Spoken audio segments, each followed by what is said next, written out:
Il y a 2 ans, je me suis demandé si l'heure de la retraite n'était pas arrivée pour moi. Vraiment. Juste avant la pandémie, on avait eu comme un 8-9 mois très intense, là, où on avait quand même monté à tout près de 275 inscriptions. J'aurais pu arrêter, et finalement, ma blonde a dit « T'es-tu fou? » J'en ai au moins pour 10 ans là, que j'étais totalement déséquilibré. 7 jours sur 7, 15-16 heures par jour. J'ai oublié de manger, j'étais sur l'adrénaline. Je gagnais 1 $, j'en mettais 1,25 $ en publicité. Moi, ma crise de la quarantaine, je l'ai fait à 30 ans. J'ai eu vraiment une période très difficile là, où là, je me demandais pourquoi je faisais ça, pourquoi j'avais fait ça comme ça aussi. C'était hors de question pour moi de laisser tomber ma famille ou même d'arrêter de faire de l'immobilier parce que j'avais la passion.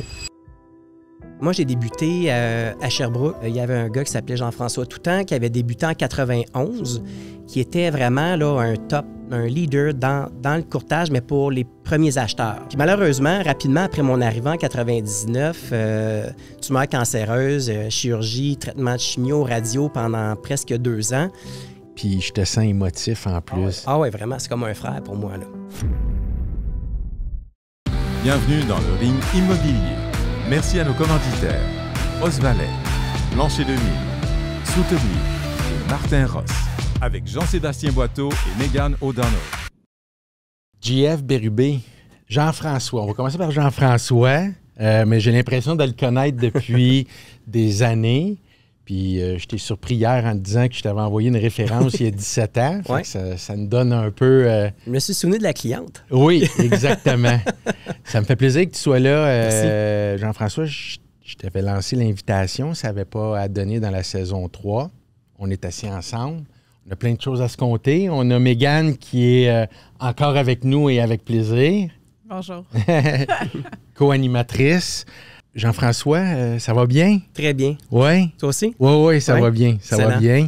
va bien. Jean-François a une grosse équipe qui est, disons-le, qui est bien établie dans les cantons de l'Est, plus précisément à Sherbrooke. Oui, exact.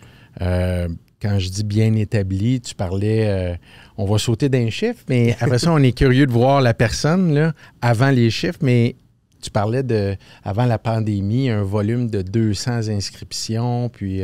Oui, en fait, avant la pandémie, on avait connu... En fait, il faut savoir, juste avant la pandémie, on avait eu comme un 8-9 mois très intense, là, où vraiment l'inventaire commençait à diminuer un peu plus à Sherbrooke. Puis à notre grand désespoir, quand le gouvernement a décidé de couper, en fait, les visites et tout ça, on était bien déçus parce qu'on avait vraiment eu une période plus difficile. Mhm. Et là, on avait quand même monté à tout près de 275 inscriptions. Là. C'était énorme. La gestion, là, pour maintenir ça, puis maintenir le service, c'est beaucoup de choses. C'est sûr, 275 Ouais. inscriptions. Puis c'est attribué à quoi de passer à un si haut niveau dans votre stratégie d'affaires? Une multitude d'efforts. On était très présents. En fait, j'ai toujours dit la foule attire la foule. Tu te promènes dans un quartier où il y a beaucoup d'enseignes, beaucoup de propriétés à vendre. On était littéralement dominant là, sur le nombre de listings actifs. Puis ça peut avoir aussi l'effet inverse. Hein? Parfois, le client t'appelle pour inscrire sa propriété puis dit pourquoi je te mandaterais toi? Parce qu'au final, ça va peut-être... c'est quoi ton avantage de vendre ma propriété versus une autre propriété? C'est drôle que tu dis ça parce que hier, on a reçu, à l'inverse, un courtier qui commençait pour connaître, se rafraîchir la mémoire, comment est-ce qu'il vit ça. Puis c'est ce qu'il expliquait. Lui, à l'inverse, il disait, moi, je vais avoir du temps à vous donner. Oui, exact. Mais au final, nous, je pense qu'il faut comprendre un peu la psychologie d'un acheteur avant de faire son choix. Généralement, ils vont visiter pas mal tout ce qui est disponible. Mm-hmm. Donc, c'est assez difficile de canaliser quelqu'un là, sur une maison spécifique. Là. Je pense qu'il n'y a pas de parole assez forte pour être capable de convaincre un acheteur d'acheter une propriété qui ne lui plaît pas. Ça, c'est mon humble avis.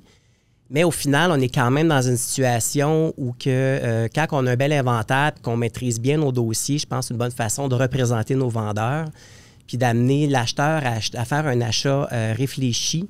On ne fait jamais de vente par dépit, en réalité. Les gens finissent toujours par acheter une maison qui leur plaît. Je me souviens pas d'avoir fait une transaction puis qu'un acheteur me dit « je regrette mon achat ». Je me souviens pas de ça. À moins qu'il y ait une difficulté financière qui était imprévisible, mais au final, on réussit toujours à bien cerner les besoins des gens. Mais un acheteur, moi, je trouve, ils savent déjà avant de rentrer dans la maison que c'est elle. C'est comme un feeling. Ils ouvrent la porte, puis ils savent tout de suite. Puis très souvent, j'ai reçu des acheteurs, puis ils m'ont dit tout de suite, c'est cette maison-là que j'achète. Puis on en a visité 50 avant. Là, fait que, le feeling. Oui. Pour tenir ça, ce gros fort-là, vous êtes combien dans l'équipe? On est 7, incluant moi. Et j'ai une équipe administrative d'environ 3 personnes. Là, en fait, 2 temps plein, 1 temps partiel qui nous permet de couvrir vraiment 7 jours semaine. On a déjà eu plus. J'ai déjà monté à 6 adjointes quand on avait 250 inscriptions. Oui. Pour monsieur, madame, tout le monde, ça représente, écoute, Jean-François, on a repeint la salle à manger, on va refaire les photos. Le souffleur à neige a cassé l'enseigne. On aimerait te rencontrer, prendre un café, te parler de la stratégie. On occupe nos journées et nos semaines à maintenir le service puis répondre aux inquiétudes et au stress que nos vendeurs vivent.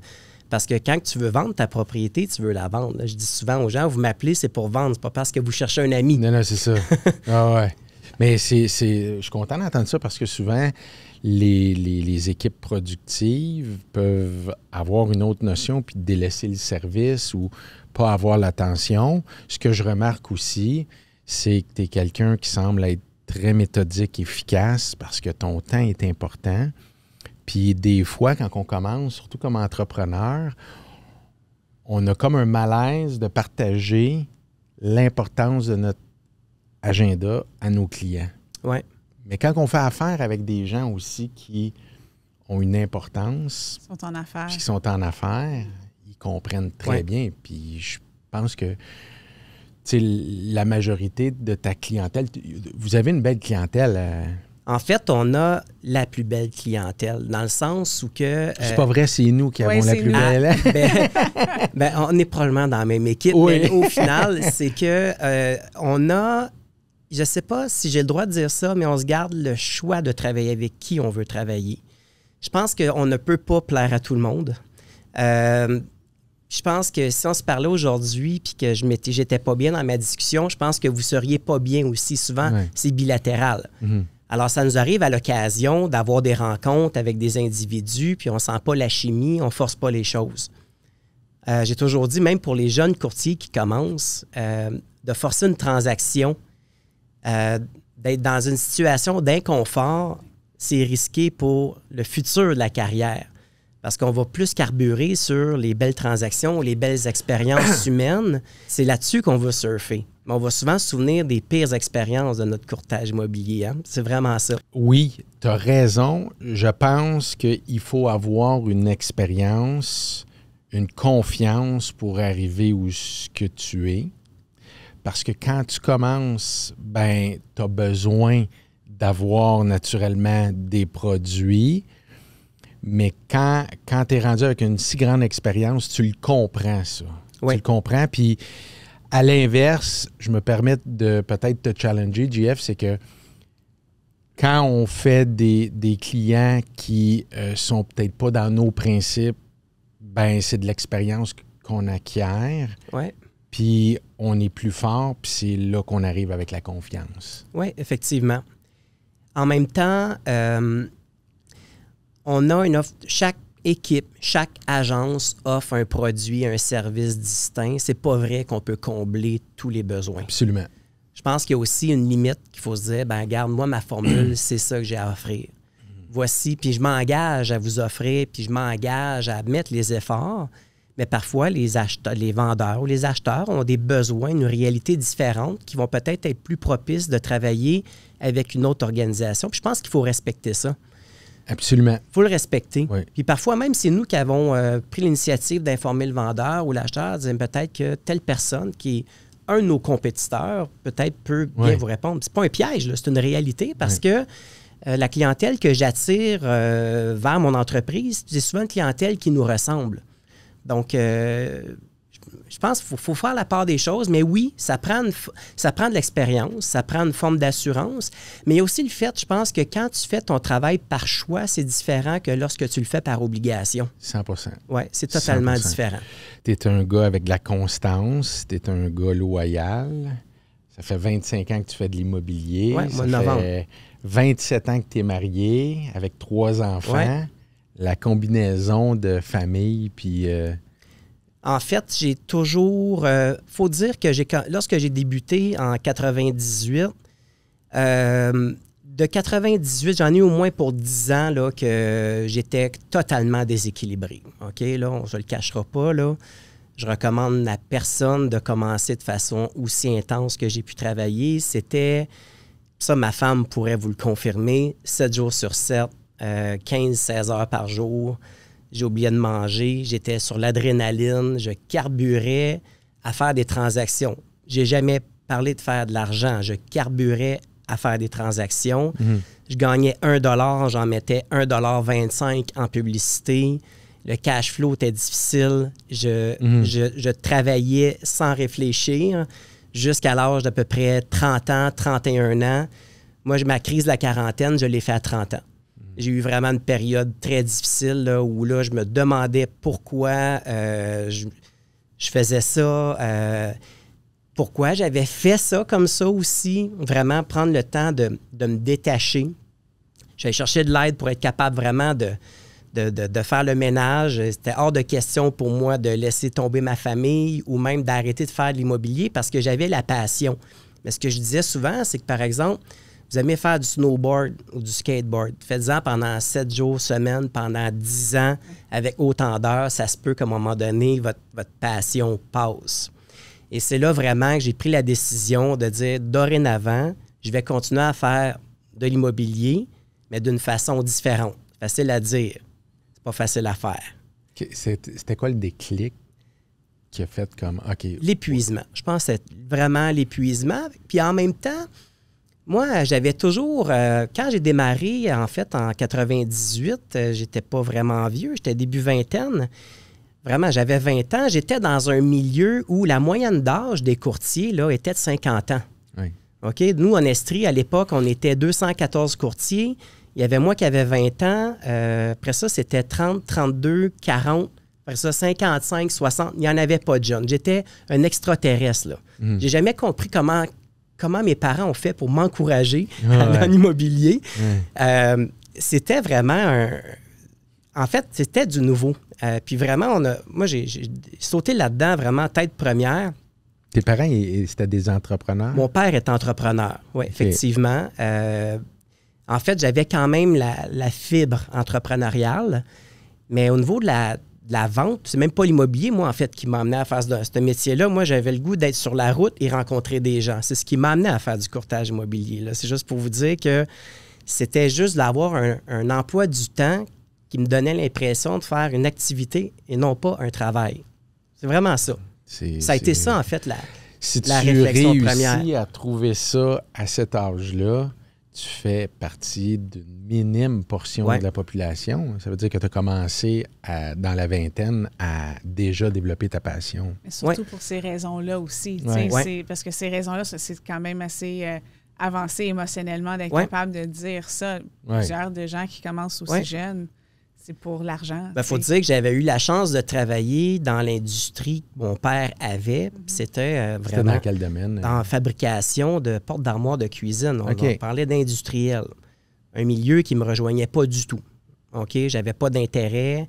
J'aurais pu continuer dans l'entreprise, mais au final, c'est pas ce que je désirais faire. J'aurais peut-être pu travailler dans cette entreprise-là comme représentant de l'entreprise aux ventes, au développement. Mais avec du recul, c'est facile aujourd'hui de dire j'aurais peut-être dû, mais à l'époque, on ne pouvait pas savoir. C'est ça. Mais c'est vraiment, en fait, ces éléments-là qui m'ont amené à travailler, à vraiment... Il faut que tu aies une passion pour les gens pour faire ce travail-là. Clairement. Je dis souvent, dans le cadre d'une transaction immobilière, combien de temps on va prendre à parler de la maison, du bâtiment, là? C'est bien plus la discussion avec des inquiétudes, transactions importantes pour les gens, des encadrés, des conseillers, leur dire si vous allez là, probablement qu'il va arriver telle chose, de laisser choisir, mais des encadrés, de vivre le stress avec ces gens-là, en fait, puis des supporter, puis des encadrer, je pense que c'est le rôle numéro 1 d'un courtier. Absolument, c'est bien dit. Dans cette période-là, tu as eu l'opportunité de commencer avec quelqu'un qui, aujourd'hui, quand t'en parles, tu as un grand respect. Cette personne-là t'a donné aussi un grand défi. Oui, exact. À 2 reprises, quand Oui. tu es rentré et un peu plus tard. Oui, exact. En fait, moi, j'ai débuté à Sherbrooke. Moi, je suis natif. J'habitais à Quaticook. Là, la crème glacée Quaticook, là, qui est très bien connue. Milieu agricole, milieu de travailleurs, vraiment une petite municipalité, mais qui s'est toujours démarquée. Ça n'a jamais été une municipalité pauvre. Ça a été vraiment là, un bel endroit pour ceux qui sont déjà allés. Il y a vraiment des belles choses. La population tissée serrée. Et puis, évidemment, moi, c'était à 30 minutes de route de Sherbrooke. Puis, il y avait un gars qui s'appelait Jean-François Toutant, qui avait débuté en 91, qui était vraiment là, un leader dans le courtage, mais pour les premiers acheteurs. Il avait débuté début vingtaine. C'est un gars qui était extrêmement avancé au niveau technologique. Je vais toujours me souvenir, quand j'ai commencé en 98, lui, il avait fait ses premiers panneaux publicitaires en 96. C'est cliquer, c'est fureter, c'est l'annonce d'une page web alors que personne n'avait Internet. Là, OK? Wow. C'était une publicité que les gens ne comprenaient même pas c'était quoi le web à l'époque. On avait nos ordinateurs, on avait un réseau interne câblé pour s'envoyer des courriels. On n'avait aucun client qui recevait des courriels. Ça a toujours été un gars très innovateur qui m'a vraiment beaucoup, en fait, qui m'a tout appris. Mais je vais faire un aparté, c'est quand même spécial. Tu sais, on parle de 96, c'est pas tant loin, puis on réalise qu'en 96, ça commençait. Ça commençait. On avait encore les livres MLS à cette époque-là. Les cartables. Les cartables, exactement. Les pagettes. Oui. Alors, on se demandait pourquoi ils faisaient tout ça. Parce que ça fonctionnait bien de l'ancienne façon. Tu sais, dans le sens qu'à un moment donné, mais lui, il fouillait, puis il s'est démarqué comme ça, en fait. Et puis là, moi, j'ai eu la chance de commencer en 98 comme adjoint, qui était à ce moment-là l'équipe Toutant chez Remax. Puis malheureusement, rapidement après mon arrivée en 99, tumeur cancéreuse, chirurgie, traitement de chimio, radio pendant presque 2 ans. Et ce qui est arrivé, en fait, c'est que j'ai eu l'occasion de prendre le relais de son entreprise. Je l'avais toujours en support, mais évidemment que lui, avec le niveau d'énergie qu'il pouvait avoir, je l'avais toujours en backup pour être capable d'être accompagné, encadré, parce qu'évidemment que je n'avais pas son expérience à l'époque. Mais ce qui m'a beaucoup aidé, malgré mon jeune âge, c'est que les gens me disaient « T'es jeune, donc tu commences. Mais si Jean-François Toutant te fait confiance, c'est qu'on peut te faire confiance. » Fait que ça a été vraiment pour moi un levier. Puis je vais toujours me souvenir, je ne suis pas gêné de le dire, là, en 98, là, pour avoir la chance de travailler avec cet individu-là, j'ai accepté un salaire vraiment minime. Là. Pendant 2 ans et demi de temps, je gagnais 21 000 OK? Dans cette période-là, au mois de janvier 2001, je vais toujours me souvenir, j'avais une adjointe à temps partiel pour faire les textes. Je prenais les photos, les mesures, je prenais les inscriptions, je faisais les visites, je faisais les ventes. Dans un mois, j'ai pris 26 listings, j'ai fait 29 transactions. Wow. Je vais toujours m'en souvenir de ça. Puis tu étais à l'université vitesse grand V. Oui, je me disais, je fais 1 année d'expérience d'un courtier normal en 1 mois. Oui. Fait que pour moi, là, ça n'a jamais été l'argent, ça a toujours été l'expérience. Je me disais, je vais sortir de là avec une clientèle, puis pour moi, c'était mon défi numéro 1, dû à mon jeune âge. Puis je vous rappelais qu'on était dans une situation où la moyenne d'âge était très élevée. Donc, le facteur, j'avais vraiment un vent de face, mais au final, c'est tous ces éléments-là qui ont forgé mon caractère, fait mon expérience. Puis j'ai toujours été très reconnaissant par rapport à Jean-François parce que pendant plusieurs années, ses problèmes de santé ont fait en sorte qu'il n'a pas beaucoup travaillé. On a créé l'équipe Bérubé Toutant après coup chez Remax pour faire l'acquisition d'une franchise Royal Lepage à Sherbrooke qu'on a maintenue en fait jusqu'à 2010. Moi, je l'ai racheté 6 mois avant son décès. Mais pendant toutes ces années-là, pour moi, c'était naturel de gérer l'entreprise comme s'il n'était pas là, dû au fait que je lui devais tout. Puis d'ailleurs, on a aménagé des nouveaux bureaux à Sherbrooke. Puis la pièce principale de nos bureaux, c'est une grande cuisine avec un grand îlot, un salon, des téléviseurs. Puis il y a une grande affiche, là, puis c'est l'espace Jean-François Toutant. C'est drôle parce que je n'osais pas te le demander, mais je me disais, puis je te sens émotif en plus. Ah oui, vraiment, c'est comme un frère pour moi, là. Ouais. Je suis parrain de sa plus jeune, en fait. Puis, tu sais, ça a été vraiment, là, en fait, on est des... Quand on dit la human touch là, est importante, là, tu sais, c'est comme ça qu'on vibre. Ça n'a jamais été la commission qui nous a fait travailler. Ça a été répondre aux besoins d'un client, faire la connexion avec les individus. Ça a toujours été de quoi de bien important pour nous autres. Ton chum serait fier de toi? Je pense que oui. Oui, exact. Je pense que oui. Puis d'ailleurs, ce qui est drôle, c'est que j'ai Charles-Eugène Boutin, qui est un de mes associés maintenant depuis 1 an et demi dans les 2 agences qu'on détient. Il ne fait pas de courtage, là, il est vraiment directeur d'agence. Puis, en fait, ce qui est intéressant, c'est que c'est Jean-François Toutant qui l'a embauché 1 semaine avant son départ. Fait que pour nous, d'avoir la pièce Jean-François Toutant, c'est comme le point d'ancrage dans notre organisation. Fait que c'est très cool. Ça donne un beau spirit. Merci de nous partager ça avec autant d'émotions. On le reçoit, puis on le comprend, JF. Tu es un gars engagé.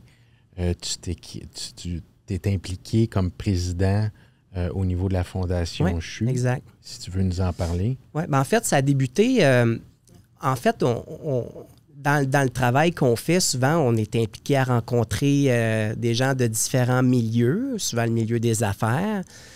J'ai toujours compris que les gens les plus occupés, c'est ceux qui sont les plus engagés, ou les plus engagés sont les plus occupés. Finalement, on pense qu'on en a toujours trop, mais on finit toujours par en gérer davantage. Puis, à un moment donné, la Fondation du CHU à Sherbrooke, quand même une organisation importante, parce que le centre hospitalier à Sherbrooke, c'est le plus gros employeur en Estrie. Et on est chanceux d'avoir d'ailleurs un centre hospitalier comme celui-là, avec un centre de recherche incroyable, là. On a des sommités mondiales. Donc, pour la région, là, c'est vraiment là, un moteur économique, sans minimiser le fait que les services à la population sont extraordinaires. On n'a pas besoin de monter à Montréal ou à Québec pour avoir les traitements. Puis, je me suis impliqué dans différents sous-comités, soupers gastronomiques et tout ça,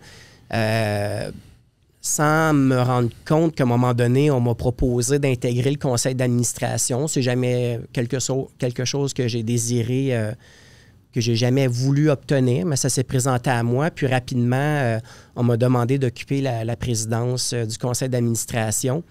J'ai pris 1 an de réflexion. Ma blonde n'était pas du tout d'accord. Parce que tu parles de conciliation, travail, famille, hein? Ça dit, parce que tu en fais déjà pas mal. Comment tu vas faire pour gérer tout ça? T'aimes ça, mais il semble que je l'entends, moi aussi, ma femme me dit ça. Ben, je me suis dit, Adigan, si tu le fais, c'est correct, mais je veux pas en entendre parler. Fait que j'ai dit, OK, parfait. Fait que finalement, après 1 an, j'ai décidé d'accepter le poste. Première année a bien été, mais c'était quand même 2 jours de bénévolat par semaine. Wow. Il y avait beaucoup, beaucoup de bonnes choses en place, mais j'avais une vision différente, en fait, que je voulais amener la Fondation selon mes couleurs. J'avais une belle organisation, mais j'ai toujours dit, si ça va bien, c'est grâce à moi, puis si ça va pas bien, ça va être à cause de moi. J'en prends l'entière responsabilité. Mais j'ai dit, si je vais en prendre la responsabilité, je vais être obligé d'aller dans les détails puis vraiment mettre mes couleurs partout. Fait que finalement, je suis allé au bout de mon idée. Fait que les 2 premières années, là, ça a été... je pense que n'importe quelle fondation veut avoir quelqu'un qui a ce minding-là. C'est pas pour rien que tu es président rendu là avec ce que tu expliques là. Mais je pense qu'aujourd'hui, je comprends pourquoi ils m'ont demandé d'être là. J'ai finalement accepté en me disant que j'allais être capable de relever le défi, mais c'est devenu rapidement ma fondation, comme mon entreprise. Évidemment, c'est différent parce qu'il y a beaucoup de gens impliqués, puis on va parler de l'aspect politique. Je ne sais pas si c'est politique, mais c'est surtout de prendre des décisions dans le respect des gens qui sont là, d'écouter les gens, laisser la parole aux gens autour, alors qu'en entreprise, souvent, on va prendre la décision. Bon, on ne va pas l'imposer, mais au final, c'est nous qui allons prendre la décision pour aller dans une direction ou dans une autre. Mais finalement, avec la Fondation, ça a été 2 belles grosses années. Là, présentement, on est vraiment en stabilisation, vraiment pour... On ne fait pas des changements pour faire des changements. On fait des changements pour améliorer les choses. Puis quand on voit que le progrès s'installe, on laisse aller les choses un peu pour s'assurer que tous les gens en place fassent éclater leurs couleurs, puis que la fondation prenne son autonomie, puis qu'on puisse à ce moment-là s'assurer que si il y a Jean-François Bérubé qui quitte ou d'autres personnes du conseil d'administration, que l'autonomie de l'organisation se maintienne. Parce qu'en santé, là, les besoins là, sont incroyables. Ah ouais. Puis 1 million de dollars en santé, là, c'est vite dépensé. et c'est incroyable. C'est incroyable. Tellement dur à aller chercher, mais Ouais. vite dépensé. Puis en même temps, on voit, là, tu sais, il y a tout le changement de génération. Hein? Nos baby boomers quittent. Les gens d'affaires vendent leur entreprise. C'est vendu soit à des terrains étrangers, compagnies ontariennes. On a moins de familles qui détiennent ces grandes entreprises-là. Donc, le défi pour les différentes fondations, c'est de trouver des donateurs, des petits, des moyens, des grands donateurs, puis de s'assurer d'avoir les fonds nécessaires. Parce que nous, là, quand le directeur général du centre hospitalier nous envoie la liste d'épicerie, d'items qu'il aimerait qu'on achète, on aime bien ça pour pouvoir dire oui. Mais pour pouvoir dire oui, ça nous prend une équipe à la fondation qui est sur le terrain au quotidien pour s'assurer qu'on ait cherché un maximum d'entrée d'argent, là. C'est remarquable. Bravo, JF. 25 ans de métier, implication comme tu le fais dans la Fondation CHU. Est-ce que... C'est quoi les ambitions de Jean-François à partir d'aujourd'hui? Là? C'est où tu veux aller dans les deux dans l'entreprise et dans la Fondation après ce que tu as accompli? Au niveau de la fondation, je suis déjà à la dernière année de mon 2e mandat. Généralement, c'est 2 mandats ou 4 ou 5 ans. Okay. Je ne sollicite pas d'autres mandats. De toute façon, c'est le conseil d'administration qui vont décider où ils veulent aller. Moi, si on peut avoir d'autres vents de fraîcheur, des nouvelles idées, ce qui est important, c'est la fondation. C'est pas le poste que j'occupe. Donc, ça tire sur sa fin. Maintenant, au niveau de l'entreprise, les défis sont énormes. Moi, mon défi numéro 1, c'est d'avoir du plaisir. Je le dis, là, ça, c'est numéro 1. Je dois avoir le goût d'aller rentrer au bureau. Je dois avoir une organisation qui est heureuse, qui est enjouée, qui est énergique. Ça, c'est mon ambition numéro 1. OK? Pour en arriver là, ça veut dire qu'il faut que tu fasses des choix dans ton entourage. Ça veut dire qu'il y a certaines personnes qui vont cadrer, d'autres qui ne cadreront pas. Donc, vraiment, le noyau de l'organisation, l'esprit d'équipe, ça, pour moi, c'est une priorité. Puis comment...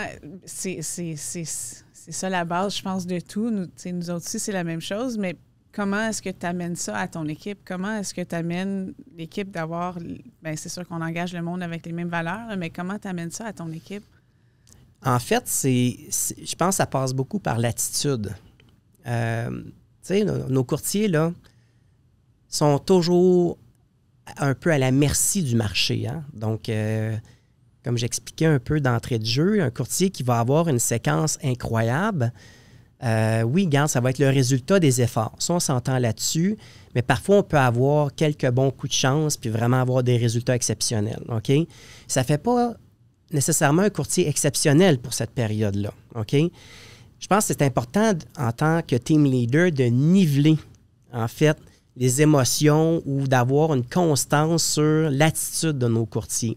Au même titre que quand ils vont pas bien, ça ne veut pas dire qu'ils sont pas bons.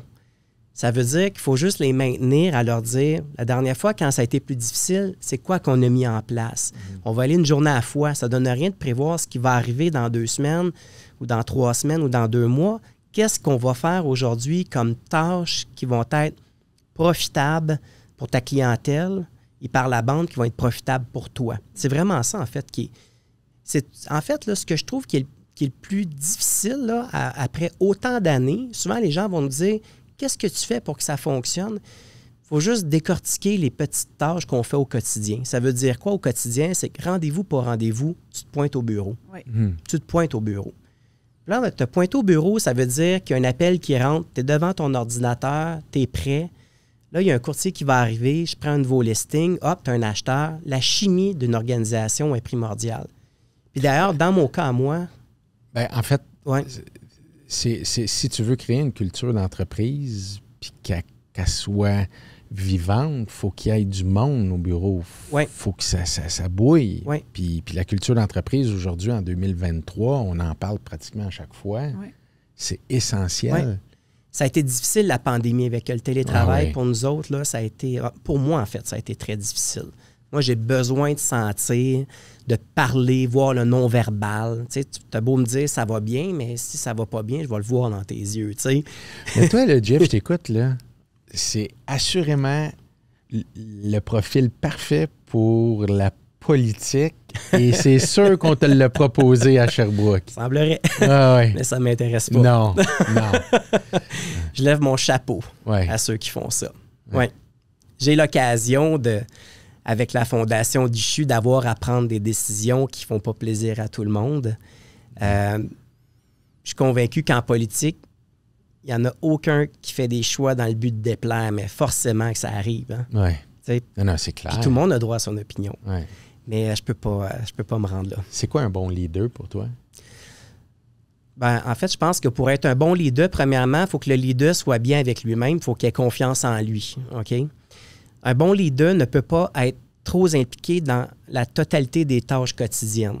Un bon leader doit être capable de prendre du temps, de réfléchir, d'être capable d'avoir une photo d'aujourd'hui, d'une photo de demain, puis d'avoir une vision pour les prochains mois puis les prochaines années. Puis être capable aussi de comprendre ce qui fait que... Parce que ce que les gens ne peuvent pas s'imaginer, c'est à quel point le marché évolue rapidement actuellement. La façon dont on faisait du courtage, là, en 98, on le disait avec les livres MLS, ça, c'est une chose. Avec les fax, c'est une chose. Les pagettes numériques, c'est une chose. Là, on ne parle même pas de technologie. Aujourd'hui, là, on a des outils pour mesurer le marché au quotidien, les valeurs au quotidien. Si ces outils-là sont disponibles, on doit s'en servir pour être capable de bien analyser puis bien conseiller notre clientèle. Fait que ça prend du temps pour faire ces lectures-là.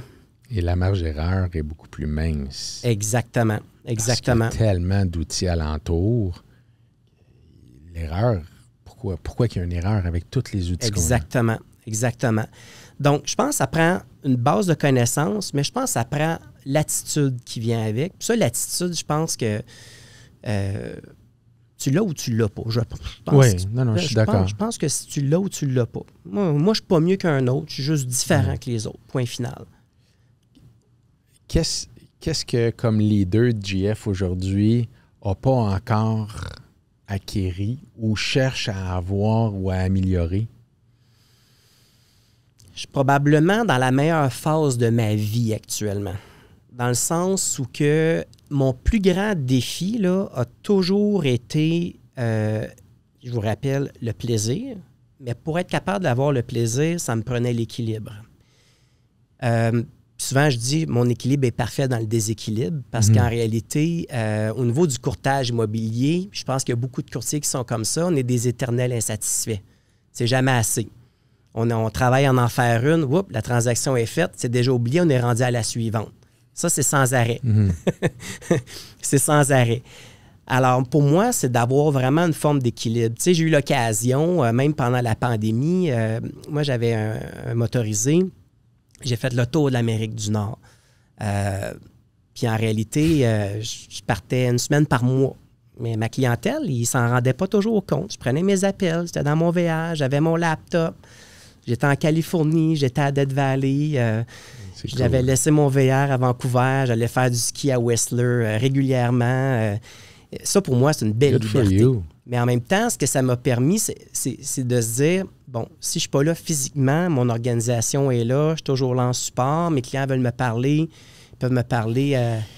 Puis, dans le fond, là, aujourd'hui, la question qu'il faut se poser quand on a une entreprise à service comme on a, est-ce qu'un de tes clients, à ce moment-là, est mal servi parce que tu es en VR? La réponse est non. Ça va dépendre comment tu vas prendre de temps pour t'en occuper de ton client. Oui, mais ça va dépendre comment est-ce que tu as structuré ton entreprise. Exactement. Ça va dépendre c'est qui t'entoure dans ton équipe. Donc, tu sais, puis souviens-toi qu'en 98, en tout cas pour ma part, moi j'ai commencé en 99. Fait que t'es plus jeune que moi, mais c'était impossible de dire à un client « je suis en vacances ». Non, exactement. C'était impossible. Parce que premièrement, on était physiquement toujours là avec les signatures complétées. Tout était différent. Ouais. Tout était différent. aujourd'hui, je pense que même dans la nouvelle génération, c'est normal de dire, ben écoutez, je suis en vacances, j'ai l'équipe, je vais être là pour supporter si jamais quelque chose, mais moi, Ça va seulement fonctionner si tu as bien fait les choses avant de partir. Tu ne peux pas juste aussi, partir. Effectivement. Mais en même temps, là où... Parce que je reviens à la question que tu m'as posée, là, ce serait quoi mon objectif? Pour être bien honnête, il y a 2 ans, je me suis demandé si l'heure de la retraite n'était pas arrivée pour moi. Vraiment. Je n'ai parlé avec ma conjointe. J'aurais pu arrêter. Et finalement, ma blonde a dit « T'es-tu fou? Qu'est-ce que tu vas faire quoi? » Va t'endurer. Impossible. C'est ça. Là, j'ai dit « Pas de problème, je continue, mais c'est vraiment un choix. » C'est vraiment un choix, en fait. Puis, ça a vraiment, vraiment tout changé, ça. Puis c'est là que je vois que, tu sais, à un moment donné, on veut avoir des objectifs qu'on veut atteindre. Puis moi, une des difficultés que j'ai eues à l'âge de 30 ans, là, c'est que les objectifs que je m'étais fixés au bout de ma vie, là, c'était d'avoir des actifs ou des biens, là. Puis rapidement, ça, j'avais tout dépassé ça. Fait que je me suis dit, c'est quoi que j'ai besoin de plus jusqu'à temps que je comprenne que c'était de l'équilibre, puis du plaisir, puis du temps. Exact. Fait que si je suis capable de faire un travail ou une occupation du temps, OK, mais que je m'en rends pas compte que je travaille, là, pour moi, ça, c'est... J'ai pas la notion de retraite, là, elle est même pas dans ma tête en ce moment, là. C'est comme, je me plais à faire ce que je fais. Donc, quand je partais en VR, j'avais pas l'impression de me pousser, là, ou de ne pas m'occuper de mes affaires. Si le téléphone sonnait, j'étais content de prendre l'appel, puis de prendre des nouvelles de mon client, puis de faire suivre. C'est beaucoup plus motivé, plus énergique. Ouais. Tu reviens, tu es allumé, tu es compétitif. Dans le fond, tu débordes d'énergie. Alors, au final, ça profite à tout le monde et même ta clientèle. Parce que ça te permet, au final, d'avoir une constance. Clientèle, équipe, tout le monde qui t'entoure en reçoit Exact. 25 ans, l'immobilier a eu le temps de changer énormément. Puis surtout dans les dernières années, avec tout ce qui est l'informatique et tout ça. Il y a beaucoup de défis qui se passent en ce moment pour l'OACIQ, pour le revirement de la pandémie immobilière, qu'est-ce qui s'est passé. Demain matin, tu es président de l'OACIQ. Qu'est-ce que tu fais première journée? Question piège, hein, ça?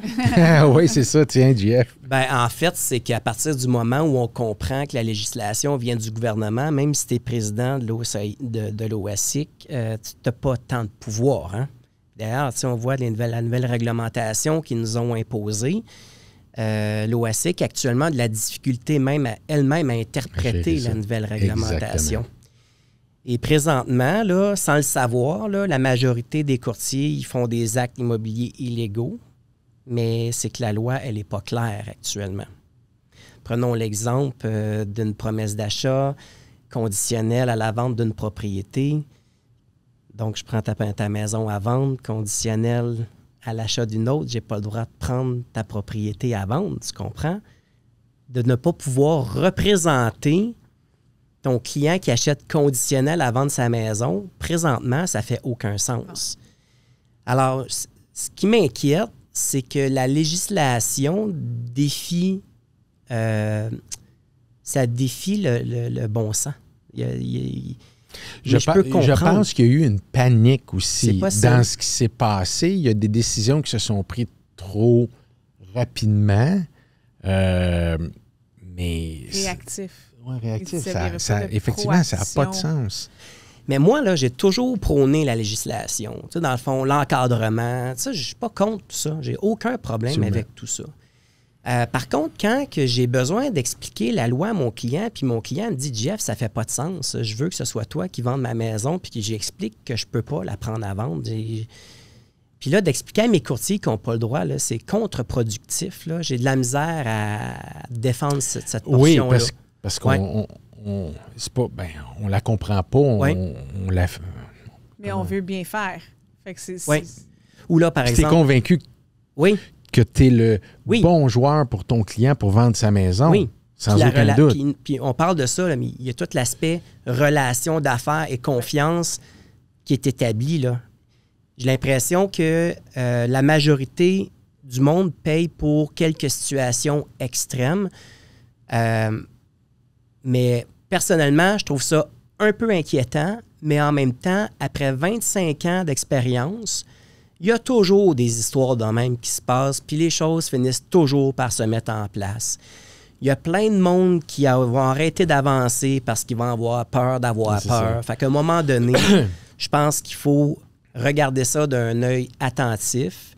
Si la législation dit que c'est comme ça, on va la respecter, on n'a pas le choix. Il faut s'adapter. Ce qui est bon pour Pitou, il est bon pour Minou d'une manière ou d'une autre. Oui, on n'a pas le choix. On n'a pas le choix. Mais on est là pour... tu sais, l'OACQ est là pour représenter le public, tout comme nous. Oui. Mais quand la législation pénalise à l'inverse le public, c'est paradoxal. Exactement. Alors, mais peut-être qu'il y a des décisions qui ont été prises par des gens qui n'étaient peut-être pas nécessairement assez expérimentés pour être capables de mettre cette réglementation-là en place non plus. C'est délicat. C'est très délicat. D'ailleurs, nous, on a beaucoup de formations dans nos 2 agences pour être capable d'encadrer les courtiers, mais on n'est pas capable d'avoir le support de l'OACIC ou des opinions légaux. Je pense que c'est lors des prochains jugements, en fait, qu'on va être capable de savoir c'est où la ligne. J'ai parlé de ça. Elle est où la ligne? Des invités aussi. Oui, exactement. On avait le même discours, puis des invités avec beaucoup d'expérience comme toi. Oui. Qu'est-ce que tu cherches d'un courtier quand tu as un poste à combler dans ton équipe? Moi, là, quand j'embauche un membre dans mon équipe, dans l'équipe Bérubé, là, je vais embaucher parce que j'ai un besoin à combler. Je n'embaucherai pas dans le but de faire grossir l'entreprise. OK? Donc, moi, j'ai toujours été un lead generator. Là. Moi, mon travail, c'est le développement. Et là, quand je vois que tout le monde est bien occupé, là, c'est là que je vais intégrer pour m'assurer d'avoir toujours quelqu'un de disponible. Et c'est important pour moi que mes courtiers gagnent très bien leur vie. Très bien. Donc, tout le monde dans mon organisation, là, pour la plupart, font même plus que s'ils étaient autonomes seuls. OK? Moi, là, quand je décide d'embaucher, souvent, ce qui va arriver, c'est que, étant aussi propriétaire de l'agence, mais pas directeur, j'ai une grande salle. Je mélange les nouveaux courtiers avec mon équipe. Puis c'est là que je vois la chimie, comment qu'elle se transforme. Et l'intégration des nouveaux membres se fait naturellement. Ça a toujours été comme ça. J'ai jamais imposé personne. J'ai fait des erreurs, j'ai fait des mauvais choix. Puis on va en faire encore. C'est sûr. On va en faire encore. Mais au final, ça a toujours été basé sur la chimie de l'organisation. Parce que si tu intègres une nouvelle personne, mais que tu en démotives 2 autres dans l'équipe, tu n'es pas d'avance. Donc, à un moment donné, tu es probablement mieux de dire, ben tel type de dossier, on ne le prend plus parce que ça prend trop de temps, puis on va se concentrer sur d'autres dossiers pour s'assurer de maintenir cette organisation-là. Jean-Sébastien, c'est probablement ce qui fait qu'aujourd'hui, j'ai le même noyau depuis autant d'années. Oui, j'ai de nouvelles personnes qui s'intègrent, mais vraiment, là, l'essence de l'organisation, là, elle est la même depuis toujours. Tu sais, je regarde, souvent les gens vont me dire « Ah, t'as-tu vu tel courtier fait telle affaire? » Je suis très peu intéressé à regarder ce que les autres font, pour être bien honnête. Là, puis pas parce que ça me dérange, ça m'intéresse pas, OK? Les émissions sur le courtage immobilier, j'en ai jamais regardé une. J'ai pas d'intérêt. Mais ce qui m'intéresse, par contre, c'est qu'est-ce que je peux faire, moi, demain, pour être capable de faire mieux qu'aujourd'hui. Ça a toujours été. J'ai jamais développé mes outils en fonction de ce que le compétiteur faisait. J'ai toujours développé mes outils. Moi, aujourd'hui, je suis consommateur. Qu'est-ce que j'aimerais? Qu'est-ce que ça me prend? J'ai toujours travaillé vraiment... Sur ton focus. Sur mon focus, exactement. Puis, souvent, ce qui fait en sorte qu'au final, les autres courtiers des autres agences que je respecte énormément, je les connais peu parce qu'en réalité, je suis entouré de mon organisation. On est concentré sur nos affaires. Qu'est-ce qu'on peut faire? L'offre au service à la clientèle, c'est la priorité. 90 % de mon chiffre d'affaires, c'est de la référence. Tout ce qu'on va faire en développement, là, c'est à peine 10 % de mon chiffre d'affaires. L'année dernière, c'est pour 150 millions de volume d'affaires qu'on a fait. Bravo. Pour Sherbrooke, c'est énorme. Mm-hmm. C'est énorme. Il y a combien de portes à Sherbrooke? En fait, c'est une population de 200 000. OK. Ouais. Fait que c'est pas si grand. Non. Toute la ville a été vendue. Puis là, c'est du nouveau monde. Les gens nous appellent. Ouais, j'ai une maison sur telle rue. Ah, c'est-tu la bleue ou en brique rouge? Right. Ouais, c'est ça. Bon. C'est un petit marché Ouais. qui fait en sorte qu'on ne peut pas, par exemple, se spécialiser uniquement dans les bords de l'eau ou uniquement dans les résidences, par exemple, d'entrée de gamme. On est obligé de toucher un peu de tout. Commercial, industriel, les terres agricoles. Mais avec l'organisation qu'on a, j'ai vraiment des départements. Fait que les départements ne se touchent pas, mais on est capable vraiment là, de segmenter tout ça. Où s'en va l'immobilier? Moi, je fais partie de ceux qui sont très optimistes. Oui. Personnellement, il n'y a rien qui m'inquiète. Je pense que l'erreur que j'ai faite dans le passé, là, ça a été souvent de dire le marché va tomber, ça va mal aller. Ça c'est jamais arrivé. C'est jamais arrivé. Même dans une pandémie. Ouais. Finalement, là, il y a 25 ans, on aurait dû acheter Ah ouais. tout. Hein? Même ce qu'on pensait. Des terrains sous le pied carré. Ouais, là. exactement. Aïe, mais ça, tu sais. Mais en fait, c'est qu'aujourd'hui, ce que je trouve différent, c'est que le marché immobilier dépend d'une situation économique mondiale.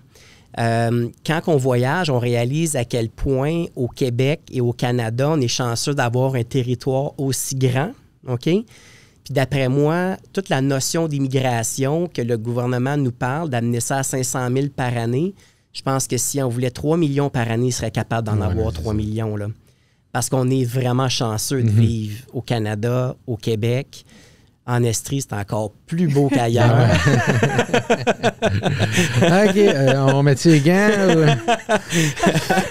Mais pour vrai, je ne m'attends pas à une diminution des valeurs, un ralentissement. Puis comme je dis si bien, même si la valeur diminuait de 15 %, on va se retourner au prix de vente qu'on avait il y a un an et demi. C'est ça. C'est pas dramatique, là. Exact. C'est pas dramatique. Si tu étais un vendeur puis que tu cherchais un courtier immobilier avec les connaissances que tu as aujourd'hui, qu'est-ce que tu aurais de besoin? Si j'étais propriétaire d'une maison, que j'avais besoin d'un courtier, qu'est-ce que je rechercherais d'un courtier? Tu vas me dire que je prêche pour ma paroisse, mais je me dirigerais certainement vers une équipe pour être capable d'avoir une constance sur 7 jours sur 7 à l'année, d'avoir quelqu'un qui est responsable de mon dossier, numéro 1. Mais je me dirigerais aussi certainement vers l'équipe qui a le plus grand volume. Parce que plus grand volume, là, on ne parle pas de dollars, là, ça veut juste dire que c'est cette personne-là qui a le plus grand réseau de contacts. Puis en réalité, tout passe par les contacts. Les gens nous appellent pour vendre. On a l'acheteur, la transaction se fait rapidement. Là, les gens vont me dire « Wow, il me semble que c'est beaucoup de milliers de dollars pour le temps investi, mais les gens ne comprennent pas le temps et l'argent que nous, on a investi pour développer ce réseau-là. Donc, les gens nous payent pour profiter de notre réseau. Fait que moi, c'est sûr et certain que je me dirigerais. Puis au même titre, Jean-Sébastien, que j'ai un client référé dans un marché, je vais le référer, je le dis, peu importe la bannière, je vais le référer au courtier top du secteur. Ouais, c'est vraiment ça. On va travailler pour le client. Comme j'ai fait il y a 17 ans. Oui, exactement. Exactement. Ouais. Mais tu sais, puis il y a beaucoup de jeunes courtiers ou de futurs courtiers qui nous écoutent. Ce que tu donnerais comme passe à la palette à ces gens-là pour commencer? La pire réponse quand je demande aux jeunes pourquoi tu vas faire l'immobilier, c'est s'ils me disent j'aime beaucoup les maisons. Ça, c'est la pire réponse que je peux avoir. Alors, okay? Ne dites plus jamais ça. Mais je suis d'accord avec toi parce qu'on sait bien que c'est 90% des courtiers qui vont dire ça. Ouais. Moi, je suis toujours sur MLS. S'il vous plaît, venez pas en immobilier pour faire de l'argent. Parce qu'honnêtement, il y a d'autres domaines puis d'autres milieux beaucoup plus rentables en passant. Faut faire ça parce qu'on a le goût de rendre service. C'est vraiment ça. On vend du service. Les gens ne réalisent pas à quel point, en fait, faut faire ça par passion. Il faut qu'on soit intéressé. Évidemment, oui, par les propriétés, mais surtout par les valeurs, le comportement du marché, s'intéresser à la lecture économique, quand on parle des taux directeurs, s'assurer d'avoir un bon réseau pour partager les bons planificateurs financiers, les bonnes gestions financières, les courtiers hypothécaires. Je pense qu'il faut vraiment s'assurer que les jeunes courtiers mettent l'intérêt de leurs clients en avant de tout.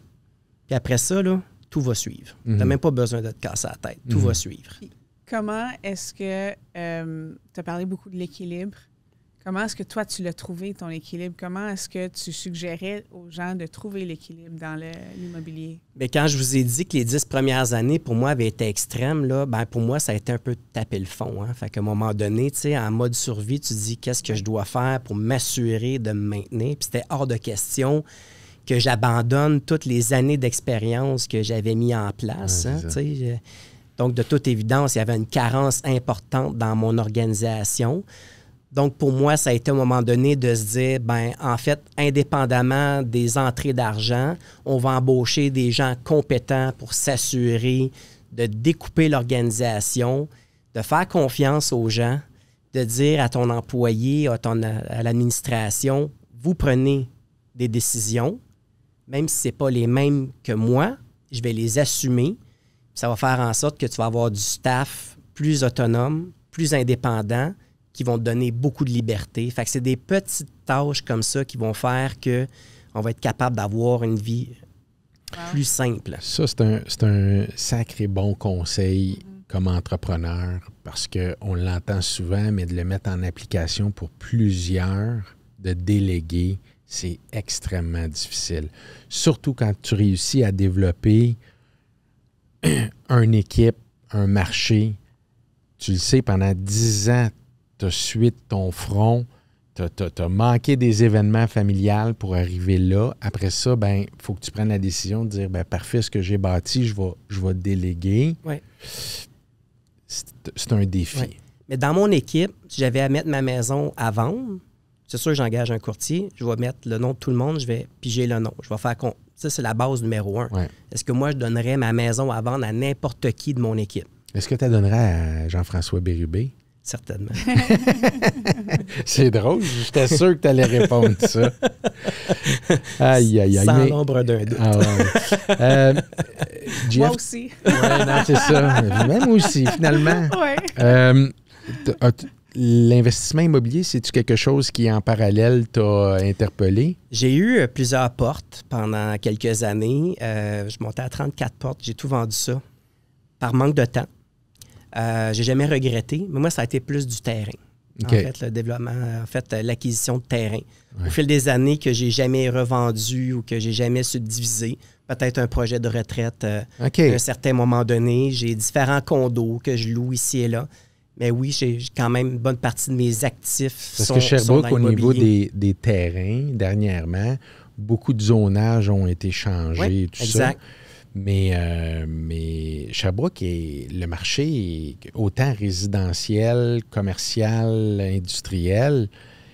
Et reprends-moi si je me trompe, mais c'est exceptionnel. C'est exceptionnel. C'est vraiment exceptionnel ce qu'on a vécu en Estrie. Pénurie de maison, là, c'est pas un punch de vendeur. Là. C'est vraiment une problématique. Là. Oui. Vous êtes à combien d'inscriptions présentement? Actuellement, dans l'équipe ou dans tout Sherbrooke? Dans l'équipe. Dans l'équipe, actuellement, on doit être environ autour de 75 listings. Quand même. Oui. Mais l'inventaire augmente tranquillement. Le volume de vente est là. Là, je vous dis ça, je me garde une petite gêne parce que depuis 2 semaines, on voit que les ventes ont diminué Ouais. puis l'inventaire tend à augmenter dans les plus petites maisons. Oui. Tout ce qui a trait au bord de l'eau, ça se passe très bien encore.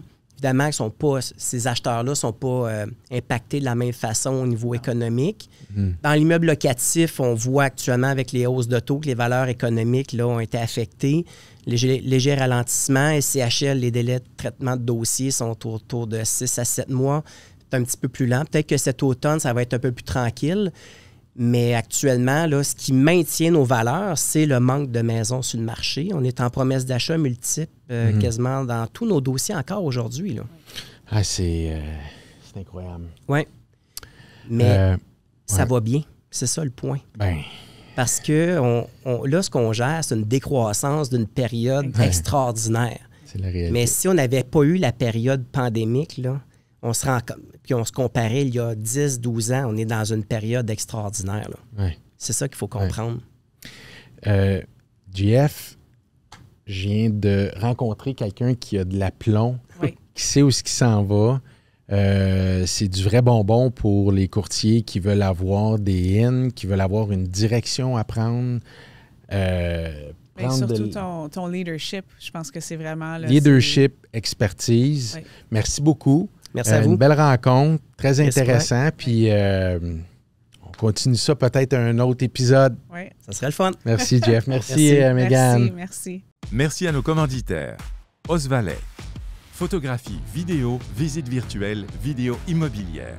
Osvalet est votre partenaire de succès. Ils travaillent main dans la main avec les courtiers pour garantir que leur propriété captive l'attention. Leurs médias sont de la plus haute qualité, assurant que chaque listing attire et retient l'attention. Au-delà de la technologie, ils comprennent l'importance d'un service client de premier ordre et c'est ce qu'ils s'engagent à offrir à chaque étape. Pionniers de la technologie de la réalité virtuelle, ils adoptent les innovations pour garder une longueur d'avance dans le secteur immobilier. Une seule adresse pour tous les besoins de mise en marché d'un courtier, simplifiant ainsi le processus et garantissant que chaque mandat se démarque. Leur capacité à s'adapter rapidement aux nouvelles tendances et besoins du marché fait d'eux un allié inestimable pour tous les courtiers. Plancher 2000, détaillant de couvre-plancher axés sur la qualité et le design, ils font de la rénovation résidentielle, construisent des maisons neuves, des tours à logement et du commercial léger. Les produits offerts, bois franc, bois d'ingénierie, céramique, comptoir, vinyle, plancher flottant, pierres décoratives. Ils vendent, ils designent, ils installent et ils livrent.